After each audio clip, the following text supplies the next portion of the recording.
To be a racer, it's just unbelievable. I mean, it's not just show up at the racetrack and go racing. I mean, for me, it's 5 to 6 nights a week, late at night after work. I was able to pass Rusty Coleman on the last lap, and my one grandmother that died never got to see me win, so I think that night she got to see me. What does the back of your car say? What does the back of your car say? Taylor, what does it say on the back of your car? Jerry, what does it say on the back of your car? Jeff, what does the back of your car mean? You want me to say it on TV? Go ahead.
Jason Strand of Portland, North Dakota, driver of the E85, just finished his first season in the WISSOTA Modified class, with his fiancée Christa Heskin helping in the pits, and support from car owner Larry O'Brien. He was able to exceed expectations in 2010, but his career in racing didn't start on 4 wheels. Been involved with racing for 10 years probably. Started out with motocross racing first, and then I jumped into the cars. I started out in the street stock class, then I raced that for a year, and then I went into the super stock class and I raced that for a year. And now I've been in the Midwest Modifieds for 6, and this past season was my first year in the Modifieds. I go with them to the races most of the time if I can make it, and just help out in the pits here and there, go get parts and tools and do a little bit on the car, but not a whole lot, I guess. It's exciting, like, even to see him, like, when he goes out on the track and stuff, that's exciting too. Watch him and see what he does and see how, if he gets nervous or if he doesn't, or it's kind of fun to see, which you don't see all that up in the stands, so. And seeing how, like, after, like, it's interesting to listen to the drivers after they get done with their heat race or whatever, talk about what happened or, what they'll change or whatever, so that's kind of fun. Kind of hopping all over the place. Remember about that hole going in there, right in the middle going in. When I got my first win in Fargo, I was racing up against Dan Season and Blake Jetvig. They were right behind me the whole time, and we were racing door to door for many laps, and I was able to hold those guys off, and that meant a lot to me. And it was good, clean racing, and it was fun, and that was probably the most exciting race I've ever had. It was good competition. Yep. So that's, yeah. Yeah, and those guys aren't any slouches by any means, so it made me feel really good to be able to hold those guys off. That was exciting. I know I taped that race, and I said, we have to turn the volume off because everybody is screaming so loud. So that was really fun. And I think any time that he wins is exciting. When you're moving up to a bigger class, you're always thinking, I don't really know if I can drive with these guys because they're really good, and it helped me out a lot to get a couple of wins and do pretty consistent finishes every night, and that just brings my confidence level up that much more, Our goal was to get top 5s this year, at least in my mind, and obviously we're always out there trying to win. And to get those 2 wins early in the season in Fargo, especially with 2 different chassis, was pretty amazing. And how consistent we finished through the course of the year was also impressive in my mind. We were very consistent at least in the top 10 every night, and most nights in the top 5. That was way beyond my expectations, and so being able to go out there and exceeding your expectations from the beginning of the year to the end of the year is always a lot of fun. What I enjoy most about the racing is probably the competition. I don't know, I'm just very competitive, and you know, being around friends, and it just kind of be like a family, you know, something that you're used to doing and you do it every day, and I guess that's the best part about it.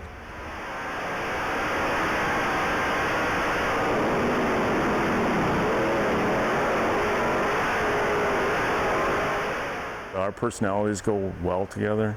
I'm pretty intense, he's pretty laid back. You know, he's like a duck in the water, his feet are going pretty fast under the surface. I might be a little more vocal on the outside, and found a way to make it work real well together. Yeah, we communicate really well together, you know, like after the races, on the drive home usually we kind of talk about the race, and we always are talking about what we have to do to make the car better, or what we should have done, and that's what kind of makes it a team. And we're always looking to get better. I mean, you can always improve in some area or the other, and that one thing that really works good between me and Larry.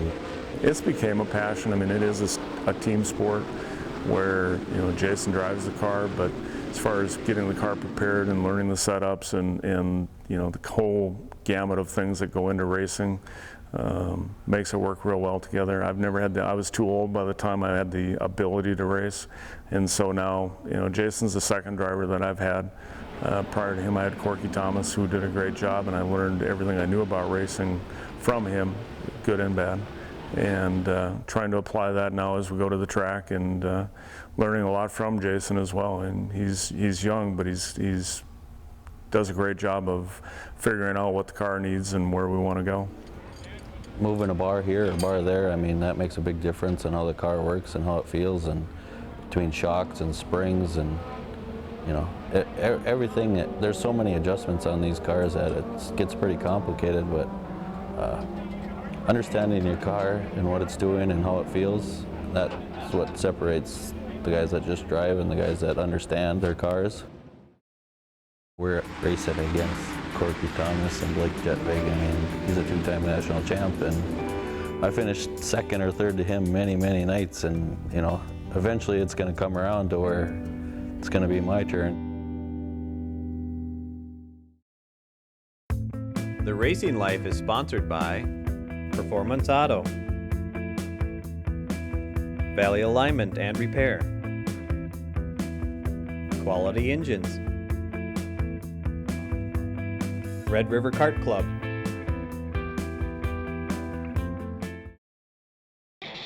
here is the Racing Life's question of the week.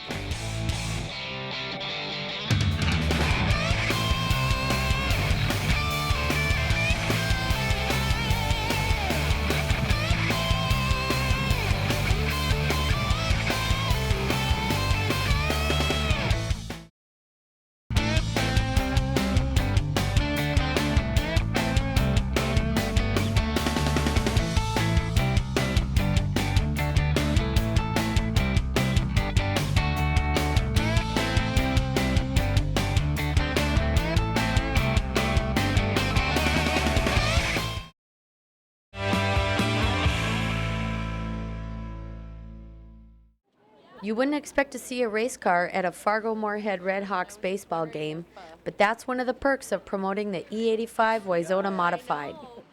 Yeah, it's fun to come out here and, you know, hand out cards to the kids to see the smile on their face. They get all excited when they see the car.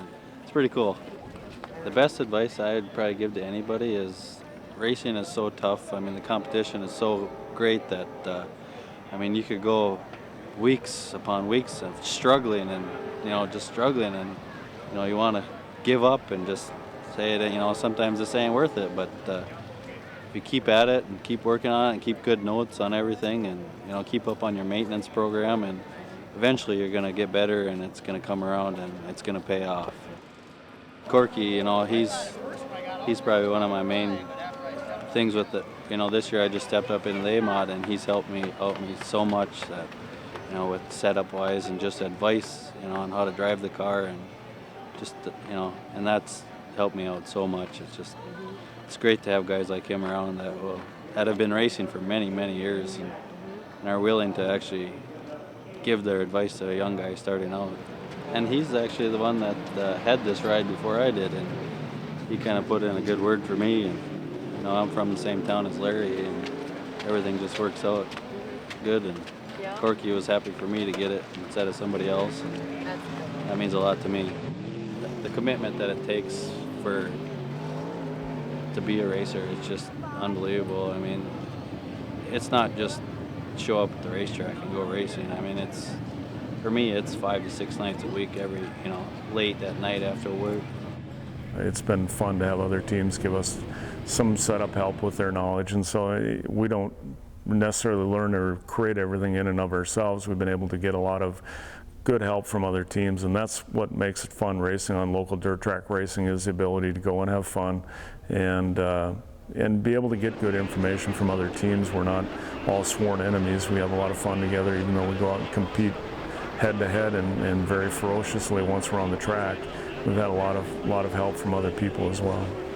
Like every night, the 3 nights a week that we race, we're racing against Corky Thomas and Blake Jetvig. I mean, he's a 2-time national champ, and I finished 2nd or 3rd to him many, many nights, and eventually it's going to come around to where it's going to be my turn, and by racing against those guys, it's just making you that much better. The A-Mod class in WISSOTA country is the most competitive class. I mean, when we go to Arizona or we go to Florida or Kentucky or wherever I've raced with our modifieds, the interesting thing to me is to find out that we're as competitive or more competitive than anywhere we go. And so we know that we're racing against the best right around here locally every week. Everybody is getting so much better every year, and they're getting better equipment and getting more laps, and the competition is just so high. It's just any night one of the top 10 guys can win. With Christa helping Jason, my wife, working behind the scenes here, keeping the business going when I'm gone, the Corn Growers Association and all the other sponsors, it's definitely a team effort. That it's not just Jason and I, it's a lot of other people that have helped us become as good as we have been this year. And so the people behind the scenes don't get enough credit for what they do to allow us to do what we do. It is kind of impressive, what actually makes a whole race program go. I mean, there's a lot of people other than just me and Larry that, just because I'm the driver doesn't mean that there's a lot of other people behind the scenes that help out with everything else.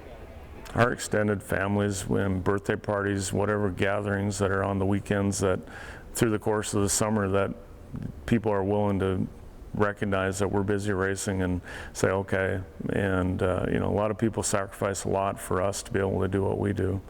But I think the people that don't get recognized probably put as much effort into the program as we do. How do you perceive yourself on the track? Cautious, but kind of have no fear type of attitude. If you're going to be scared, then I guess you might as well sit up in the stands and watch.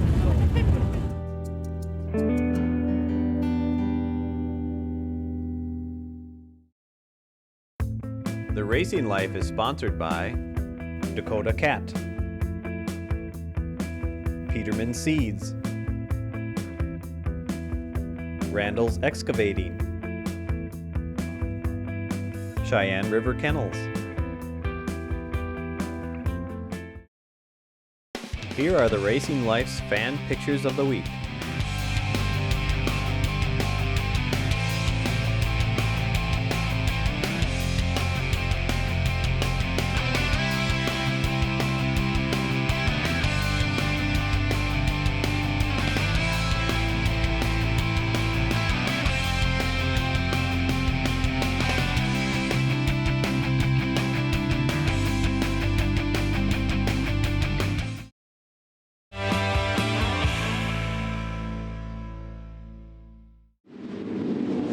Before stepping in his street stock, James Tandeski of Fargo, North Dakota learned his racing skills in go-karts.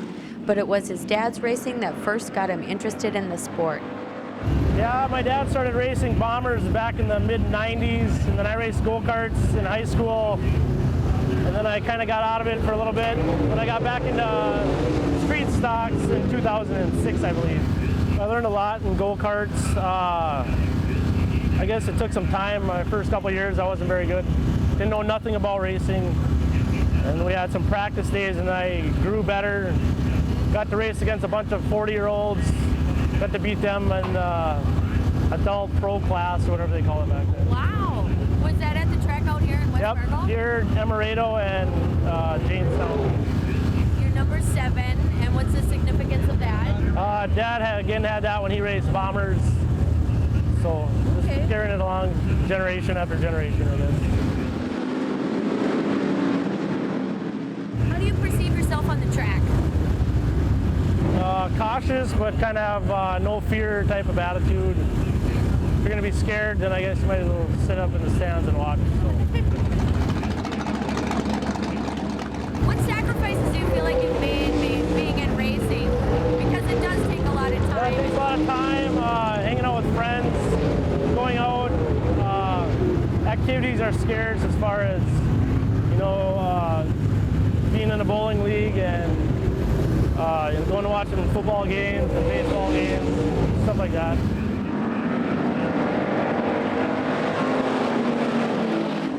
What's like the biggest thing you've seen change in racing since you started? Decrease in drivers. Years ago, there used to be a ton of cars at the track when I used to come and watch when I was a kid, and nowadays barely break 100 cars. Yeah. And do you think that's because of the expenses? It's the expenses, and it's hard to get sponsors and stuff like that. Yeah. Sponsors play a big part. Red River Valley Speedway is your home track. Is this your favorite track to race, or it's just where you're so used to being? Kind of a little bit of both. I like being here in front of the hometown crowd and a bunch of my fans and relatives come out and watch. And what do you enjoy most about racing? Hanging out with my dad and a couple buddies and all the friendly racers, getting to know people.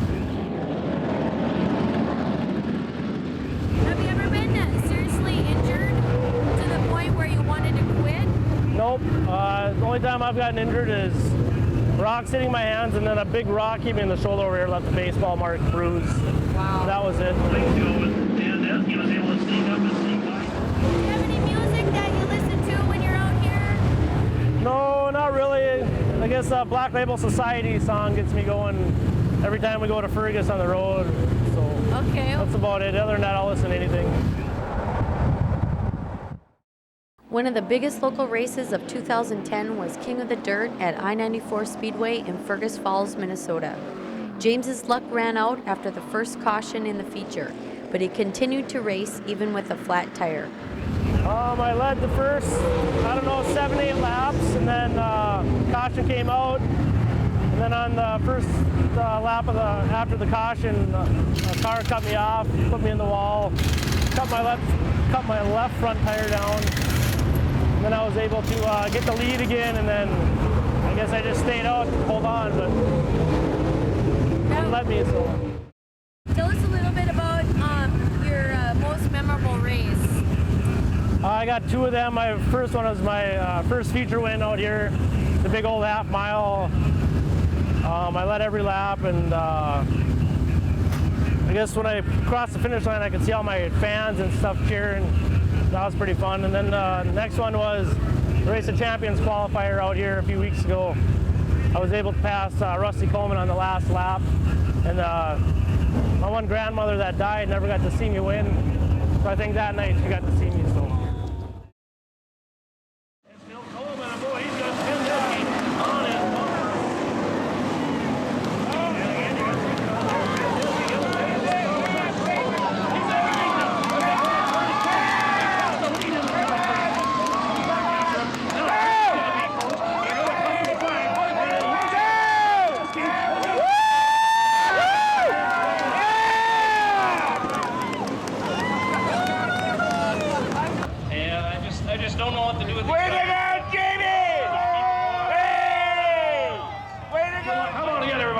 James Tandeski.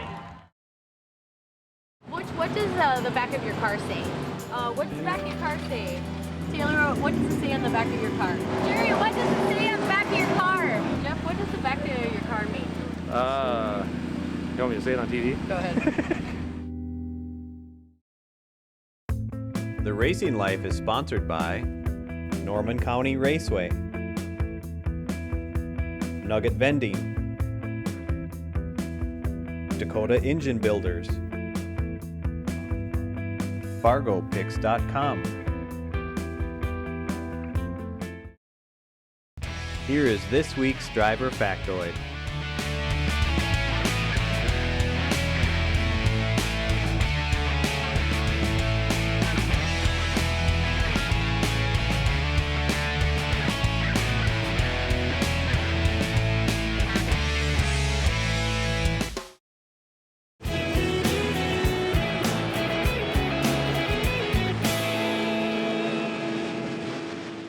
Hi, my name is Devree, and my question is, how long has Travis Howell been racing? I've raced 11 years. This will be my 12th year. I started out in the Mod 4. I ran Super for 1 year, and I've ran Midwest Modified, and the last 2 years I've ran A Modified.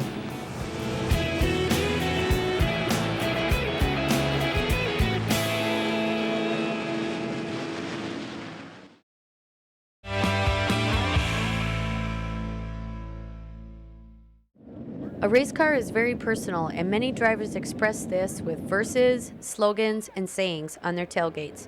Here's a few we came across. What does the back of your car say? God is for us, who can be against us? And what does that mean? What that means is that if you follow Christ, no matter what happens, he's always with you. And that's, Christ is a very important part of my life, and I wanted to make sure that the guys out here knew that, and share, anytime I get a chance, I'll share it with them. What does the back of your car say? Follow me to Red River Valley Speedway. Why does it say that? You know, when Danny Schatz took over the track here this spring, my dad and him are good friends. We wanted to support him. It's been definitely a learning curve, but we just want to show our support to Danny and do the best we can and try to tell people to come on over. You see a lot of people at Alexandria's track, Ada's track. We thought it would be different and try the Fargo track. Try to promote our home track. Erik, what does the back of your car say? It says gobble gobble. And what does it mean? I think it's for Tave's Turkey Farms. It was on the back of the car when we got it. We just, left it because we thought it was kind of funny. What's the back of your car say? The doctor is in. And what does that mean? It's for my sponsor, RM McGillicuddy on the car, Dr. McGillicuddy. Do you drink a lot of that stuff? Yep, I like the vanilla. What does it say on the back of your car? Oh, no, you didn't.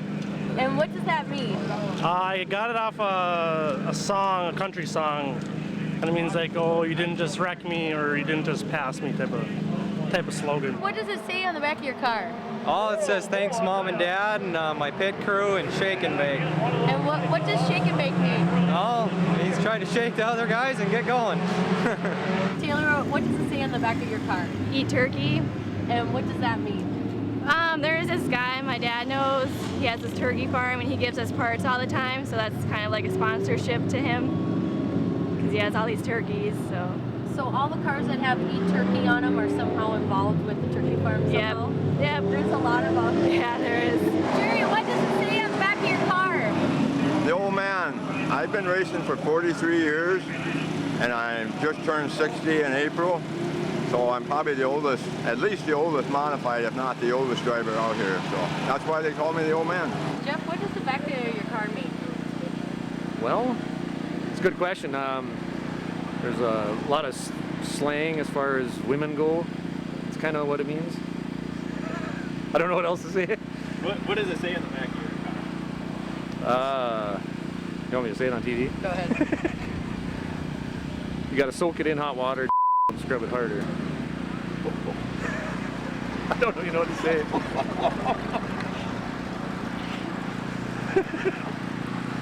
I think that's all we need, don't we? I think it is.